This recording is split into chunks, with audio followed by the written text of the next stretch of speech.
go, boys and girls. Well, here's little Noddy again, as gay and cheerful as ever, though he hasn't been just lately. Oh, dear me, no. In fact, he's been very miserable indeed, and all because, I hardly like to tell you, Noddy was conceited. At least he didn't mean to be, and he got a bit swollen-headed. Well, that's how all the trouble started, and how Noddy had to go to school, like all of you boys and girls. It all began like this. One day, Noddy was cleaning his dear little car just outside his garage, when Mrs. Tubby Bear looked over the garden wall. Ah, your car looks beautiful, Noddy. Really, it's the best-kept car in Toyland. Yes, I do. Noddy felt so pleased, he began to polish his little car with the leather. My word, how it shone. He thought of a little song as he polished his car. Oh, dear little car, oh, I really must say, you're the bestest little car in all Toyland today. You hoot very loud, you go along just fine.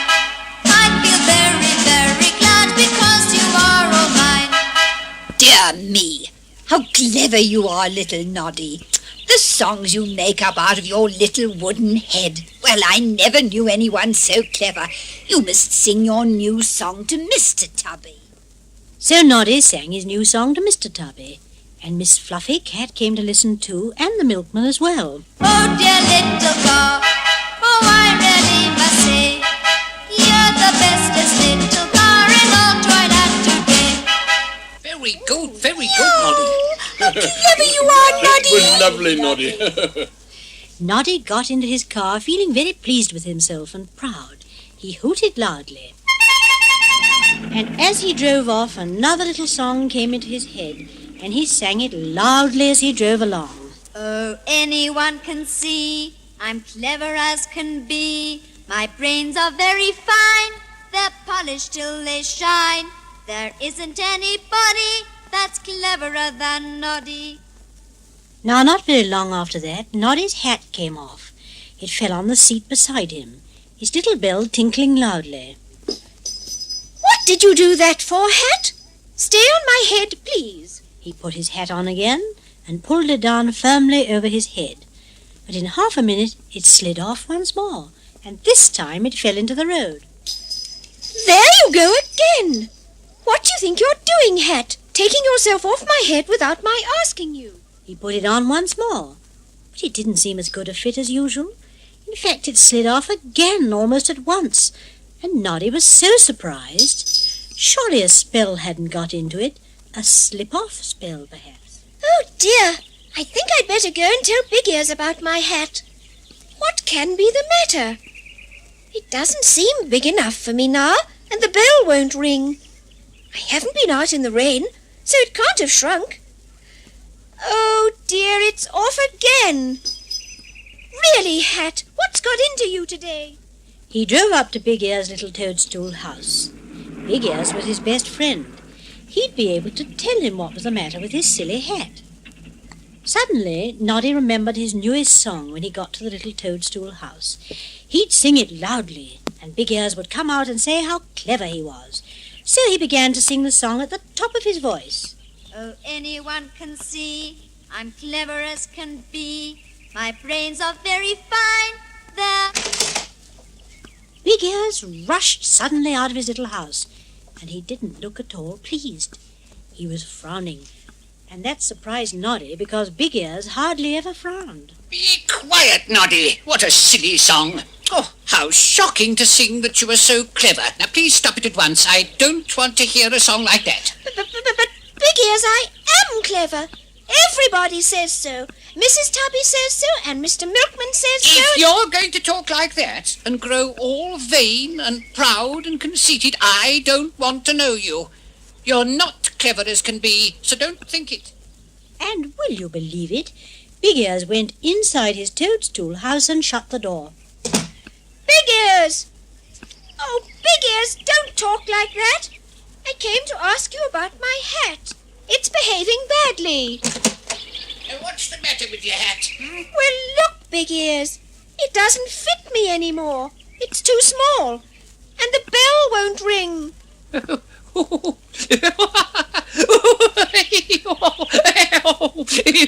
it serves you right. You've got a swollen head.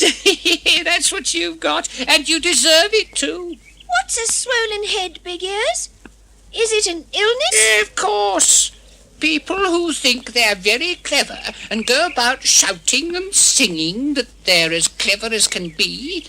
People who are vain and proud, why, they are the ones whose heads suddenly swell up just like your head has done.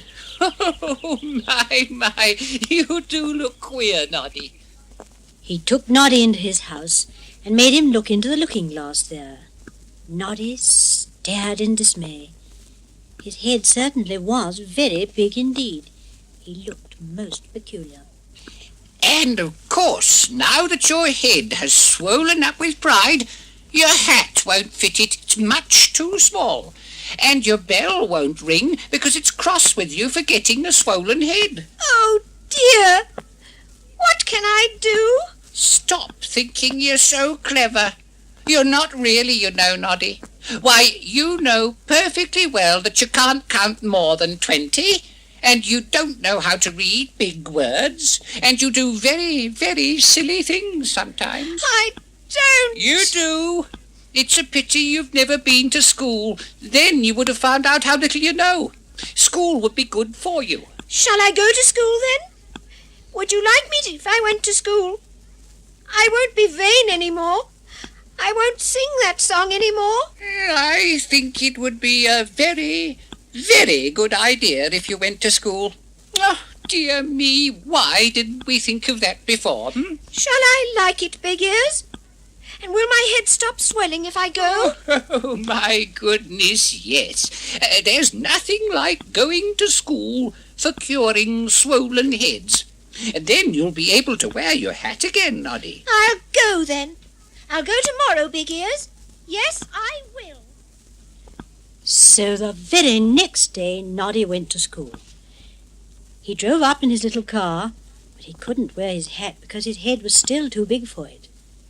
The schoolmistress was a plump little doll with a bonnet and a shawl, and she wore big glasses on her nose. Noddy felt rather scared of her.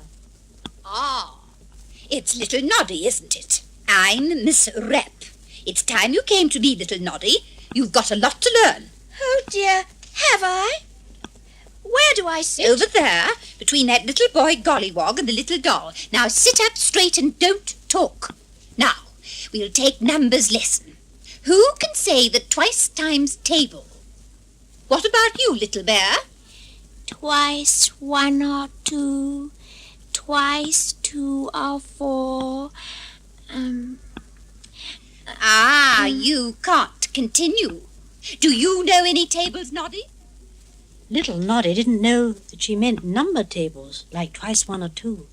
He thought she meant real tables. Yes, I know one table very well. It's my little table at home. I'll tell you about it. It stands in the middle of the floor, and it has a cloth on it. No, shush. It's not that kind of table I mean, Noddy. Stop laughing, everyone. Stop laughing. Monkey, stand up and sing a little song. Noddy felt so ashamed when everyone laughed at him. Oh dear, perhaps he wasn't so very clever after all. Monkey sang a little song and everyone clapped. Noddy put up his hand. Please, Miss Rapp, I can sing a song too. Well, sing me Jack and Jill Went Up the Hill. I don't know that one, but I know one all about myself. What is Shush! Oh, anyone can sing songs about themselves. We don't bother to hear those, Noddy. Dear. You don't even know Jack and Jill. Well, I really think you'd better stand in the corner until we finish dancing. Poor Noddy, he was very sad indeed. He knew he was not a bit clever now. That afternoon he went to see Big Ears. He drove to the little toadstool house feeling very sad.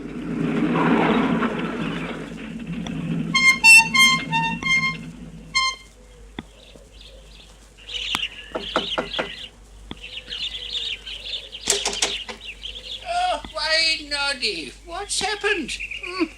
Oh, your head isn't nearly so big. Isn't it really, Big Ears? Oh, perhaps I can get my hat on again then. No, he couldn't. His head was still too swollen. What a pity. Still, it is certainly going down. School must be doing you good. How did you get on? Not very well. I really didn't know anything. Not as much as the Clockwork Mouse. I'm sorry now. I thought I was clever, Big Ears. Aha! If you go on thinking that, your head will soon be its right size. Big Ears? Teach me how to dance, and to sing Jack and Jill, and to write something. I don't want everyone to laugh at me again. Oh, well, you shall do homework. I will write you out some words to copy in your best writing, and I will show you how to do a proper little dance, and how to add up. We didn't have adding up. I can't add up. I can't add down either. Oh, you silly little Noddy. Just listen now. Suppose I give you 2 apples, and I give Gilbert Golly 1. How many apples would you have between you? It's easy. Oh, I know the answer to that. We wouldn't have any apples between us.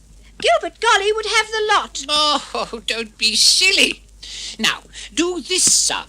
It's adding up again. Suppose there were 3 cats in my garden, and a dog came to join them. How many animals would we see out of the window? 1 dog, because all the cats would run away. Oh, dear me. You've got very queer brains, but I don't think you've got quite enough brains, Noddy. No, I haven't. I'll get some more. I've got 10 cents in my money box. I'll go and buy some more brains this very day. You can't buy brains. You can only grow them. And they don't grow in gardens either, so don't ask me if you can buy brain seeds to plant. Now, there is some writing for you to copy when you get home. Thank you, Big Ears. I'd better go home now because it's getting late. Goodbye, Big Ears. Goodbye, Noddy. Soon Noddy began to enjoy school. He worked very hard indeed, and Miss Rapp was pleased with him. Little Tubby Bear sat next to him and helped him a lot. One day, soon after this, Noddy went to tell Big Ears that Miss Rapp liked very much a painting he'd done. But he didn't boast about it, and Big Ears was delighted. Ah, you're getting much nicer. I'm quite glad I know you, Noddy. Oh, are you still bottom of the school? No, Big Ears, I'm creeping up. I'm better than the Clockwork Mouse now, and better than Gilbert Golly, and better than the Pink Dog. But I'll never win a prize, Big Ears, so please don't expect it. No, I won't expect it. Miss Rapp always gives a concert at the end of the term, and you'll be in it. But I'm afraid you won't win a prize. No, I'm not very clever after all, and I really did think I was. But I do drive my car well, don't I, Big Ears? Oh, you shouldn't even say that. Let other people say it for you. Go along now and do your homework.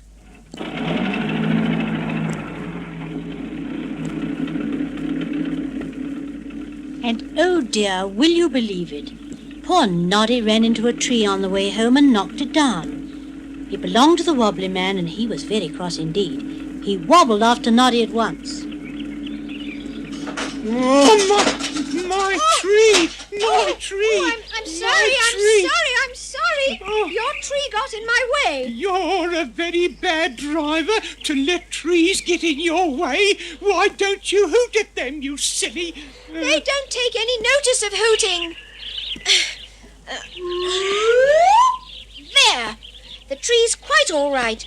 Don't make such a fuss. If you talk to me like that, I'll wobble all over your car. Oh, dear. Perhaps I'm not such a good driver after all. I wish I had my little blue hat back.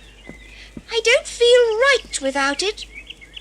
What a dreadful thing to be so vain that my head swelled up and I couldn't wear my dear little hat. I do miss its tinkle, tinkle, tinkle.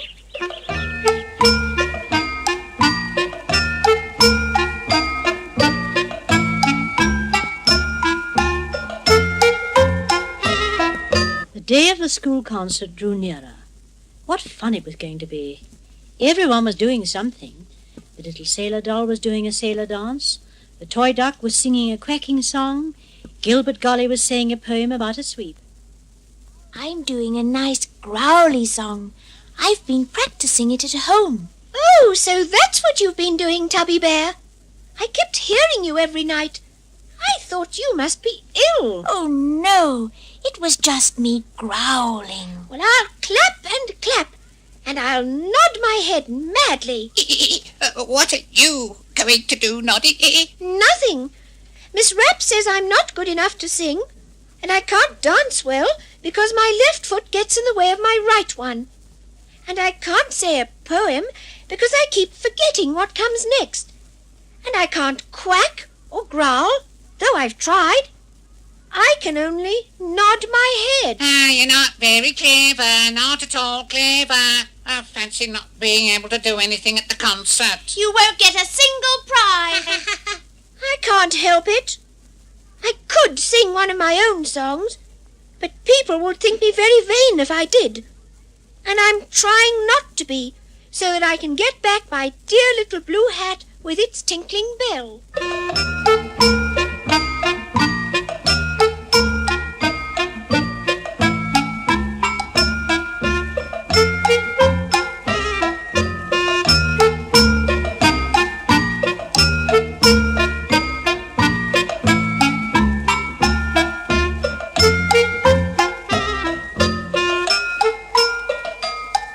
Well, the day of the concert came at last, and everyone arrived to hear the toys and see them.